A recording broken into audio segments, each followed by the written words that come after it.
ইফতার শেষে গেলাম হচ্ছে দোকানে। দোকান থেকে 2টা আম নিয়ে আসছি, 3টা ক্যাপসিকাম দিয়ে বানাবো হচ্ছে মূলত চিকেন। নামায় রাখছি চিকেন ব্রেস্ট ক্যাপসিকাম দিয়ে, আর 2টা আম 10 সৌদি রিয়াল নিয়েছে।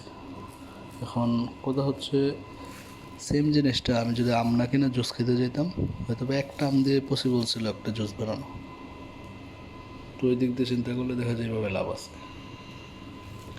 আর এই 3টা ক্যাপসিকাম একটু সস্তা, 3টা শুধু 3 রিয়াল নিয়েছে, যা কিনা বাংলাদেশ টাকা আসে 100 টাকা। এই 3টা ক্যাপসিকামের দাম।